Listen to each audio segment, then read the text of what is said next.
Hello दोस्तों, veterans नमस्कार। मैं दीवान सिंह।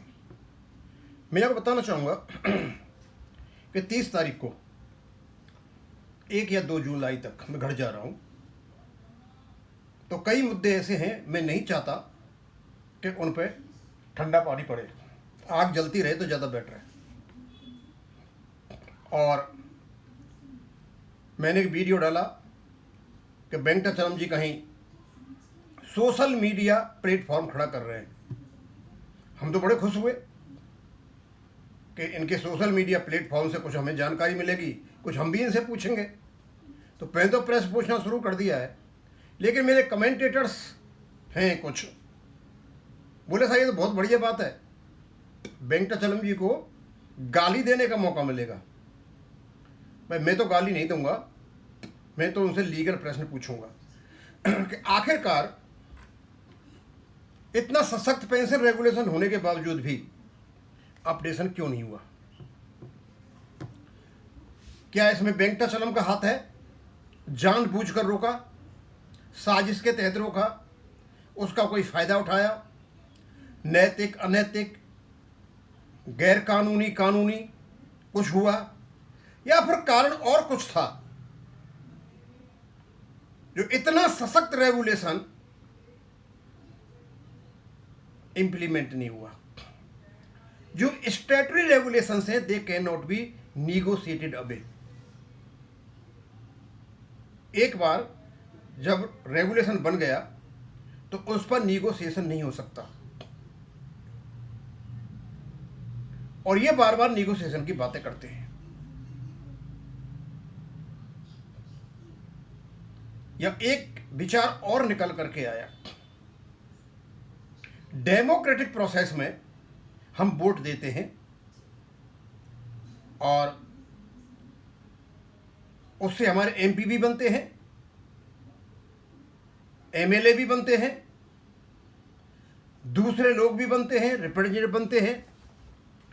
लेकिन उसके साथ में एक चीज और होती है, वोट देने से किसी को डिग्री नहीं मिल जाती, लॉ की डिग्री नहीं मिल जाती, अकाउंट्स की डिग्री नहीं मिल जाती, कॉमर्स की डिग्री नहीं मिल जाती।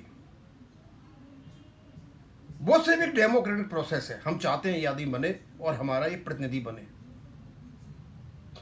लेकिन इसी प्रतिनिधि से जब स्पेशलाइज्ड वर्क कराया जाता है तो ये तो देखने वाली बात है कि क्या ये व्यक्ति उस व्यक्तिगत काम करने के लिए लायक है।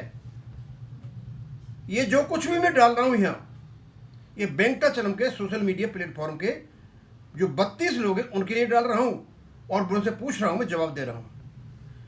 अब तक तो मैं ये सोचता था कि इन लोगों ने जानबूझकर पेंशन अपडेशन नहीं होने दिया। वो तो कारण है ही, क्विड प्रो क्यो, इस हाथ दे उस हाथ दे, ये चल रहा था इनका।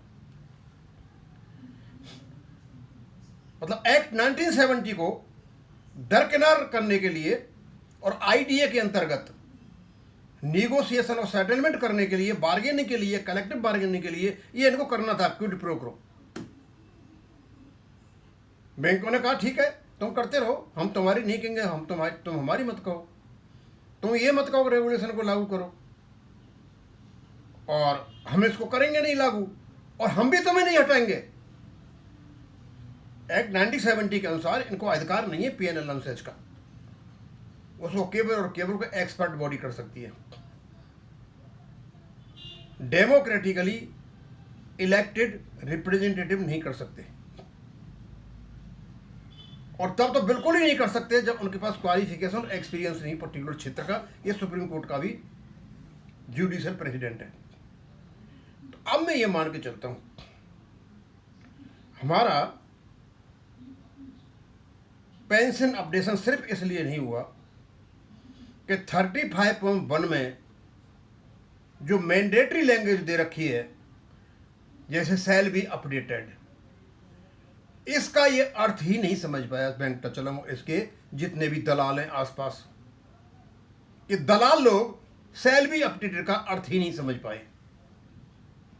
समझते तो इतना ही काफी था कि भाई सेल भी अपडेट लिखा है, ये मैंडेटरी है, डिस्क्रिशनरी नहीं है। इस पर यदि ध्यान देते, कानूनी सलाह लेते और इस पर जोड़ देते तो आज सारे के सारे बैंक ट्रांसफर को पेंशन अपडेशन होता और इसकी इज्जत कर रहे होते। ये गाली नहीं खाता। तो मैं ये समझूं कि basic pension and additional pension wherever applicable shall be updated as per the formulae given appendix B। ये शायद एडिशनल पेंशन का भी मतलब नहीं समझ पाए होंगे और फॉर्मूले की जगह इन्हें फॉर्मूला पढ़ा होगा, क्योंकि उन्हें पता नहीं है ये फॉर्मूले जो है ये बहुवचन है, जैसे एस लगा करते हैं नंबर बॉय बॉयज ऐसे। अब फॉर्मूला के अंत में ई जो लगा हुआ है उसके वो बहुवचन बन जाता है फॉर्मूली एज पर अपेंडिक्स 1, यानी अलग अलग प्रकार के जो फॉर्मूला अब फॉर्मूलाज नहीं कहते, कलोकियली हम कह सकते हैं, लेकिन करेक्ट इसका प्लूरल है फॉर्मूली। उसके अनुसार ऑपरेशन होता अलग अलग बेस सेटलमेंट में। शायद ये लोग इसका अर्थ ही नहीं समझ पाए। और यही नहीं, इवन IBA के जो बहुत ही चतुर एनक्रिप्टेड लोग, सीक्रेट लोग, कॉन्फिडेंशियल लोग भी यही कहते थे कि हर 6 महीने बाद इनकी पे को रिवाइज कर देते DR दे करके। अब वो तो समझ पाए होंगे, लेकिन उन्होंने सोचा कि इसको दूसरे यदि समझ गए तो मामला खराब हो जाएगा।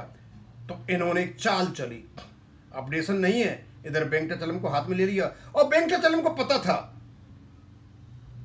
कि ये व्यक्ति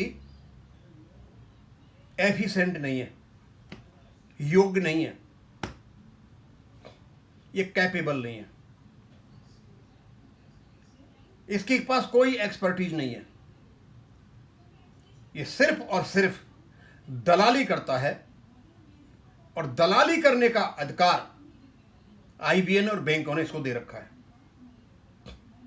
और उस दलाली से पैसे खाता है।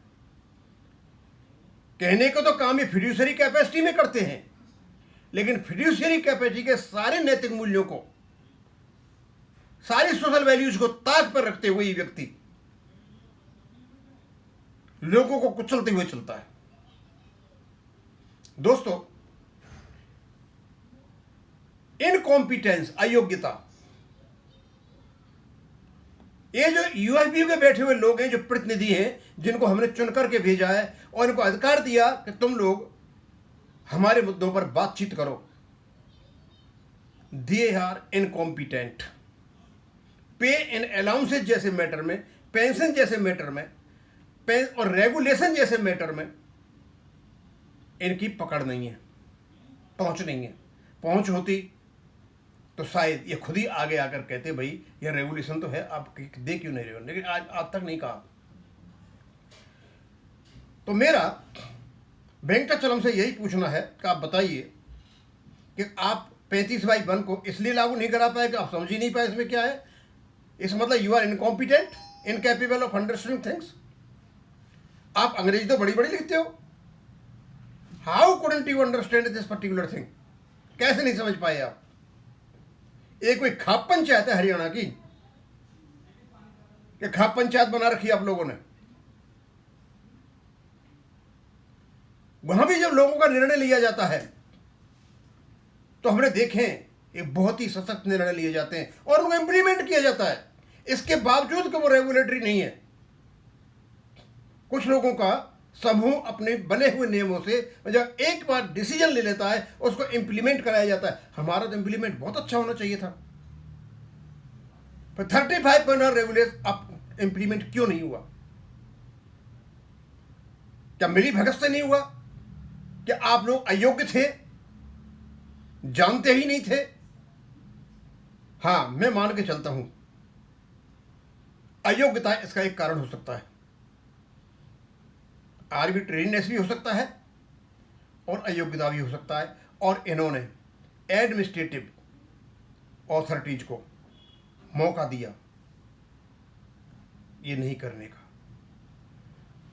35/1 यदि लागू होता तो अब तक बैंकों के बहुत बड़ी मात्रा में पैसा खर्च होता, कम से कम अब 95,000 करोड़ का वो देते हैं ये IBA वाले। अब तक ये 95,000 करोड़ रुपए बचा गए, और 95,000 करोड़ के जितने भी फ्रॉड बैंक में हुए वो सारे के सारे इससे ही कवर हुए हैं, क्योंकि हमारा पैसा भारत सरकार को डिविडेंड के रूप में गया हुआ है। यदि हमारी पेंशन अपडेशन होता तो इतना भारत सरकार को पैसा नहीं जाता, और वही पैसा लौट करके रिकैपिटलाइजेशन के रूप में आया हुआ है। जो कैपिटल का जो इन देते हैं ना बैंक में, सरकार जो देती है वो यही है। ये हमारा पैसा डिविडेंड के रूप में गया, और वही पैसा कैपिटल के रूप में वापस बैंकों को आया। ये एक लिंक है, और इस लिंक में ये सारे के सारे लिप्त हैं। अब मैं इसको यहीं खत्म करूंगा। थैंक यू, धन्यवाद।